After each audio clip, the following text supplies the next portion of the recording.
ఇక్కడ బే ఏరియాలో ఒక కంపెనీ నెక్స్ట్ 2 yearsలో వాళ్ళకు $1 trillion ఆర్డర్స్ వస్తాయని చెప్పారు. ఆ కంపెనీ ఏదో కాదు, ఎన్విడియా. $1 trillion, అది ఇండియా జీడిపిలో 1/4. నిన్న ఇక్కడ శానోజేలో జరిగిన జీటీసీ కాన్ఫరెన్స్లో CEO యాన్సన్ వాళ్ళకు నెక్స్ట్ 2 yearsలో $1 trillion వస్తాయని చెప్పాడు.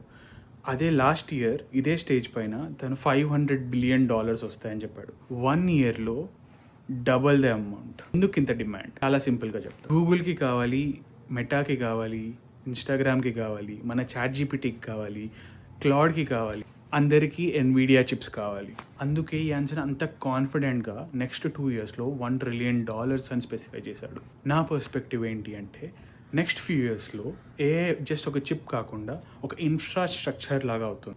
మన జనరేషన్కి ఇది బిగ్గెస్ట్ చేంజ్. ఎలక్ట్రిసిటీస్ లేకుండా ఫ్యాక్టరీస్ ఎలా నడవవో, ఇప్పుడు AI లేకుండా కంపెనీస్ నడవవు. ఎన్విడియా జీటీసీ కాన్ఫరెన్స్లో ఇంకా చాలా అనౌన్స్మెంట్స్ జరిగాయి. ఎన్విడియా నెక్స్ట్ స్పేస్లో AI డేటా సెంటర్స్ బిల్డ్ చేస్తుంది. ఆ విషయం నేను నెక్స్ట్ వీడియోలో చెప్తాను. Please do follow for more.